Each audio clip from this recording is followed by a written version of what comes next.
Why does China hate crypto? Since 2013, China has banned crypto 18 times and counting. They banned trading, they banned mining, they banned ICOs. But no matter how hard their government tries, they just can't seem to get rid of crypto from within their borders. So in this video, I'm going to share a 5-minute history lesson of China versus crypto and talk about why crypto is like a cockroach that just keeps on surviving.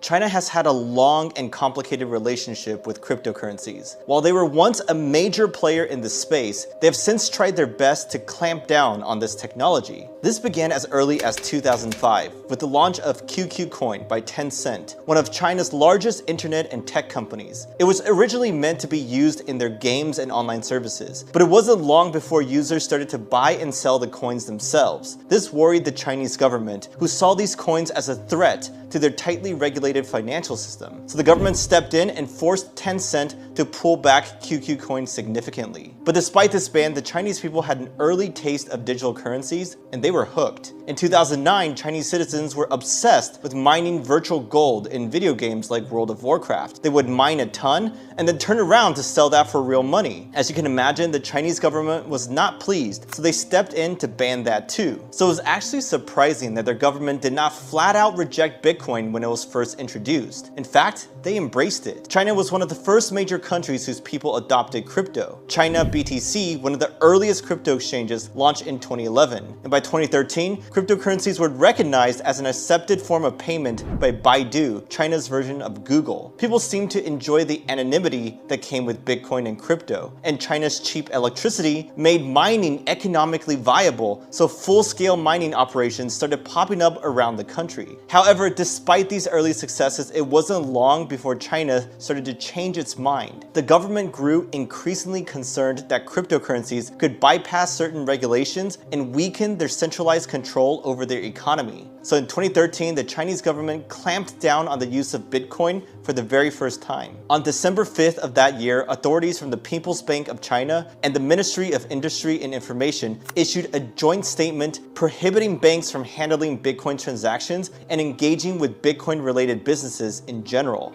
That caused Bitcoin's price to crash nearly 50% from $1,100 to $559 in just 3 weeks. It also forced Chinese companies that previously embraced crypto to reverse course. Like both Baidu and Alibaba banned digital currencies from their platforms in the following months. However, once the Chinese people got a taste of digital currencies, it was too late. The cat was out of the bag. So the Chinese government did what they did best and imposed more sanctions and more regulation. Now, 2014 to 2017 was a crazy period for the crypto market.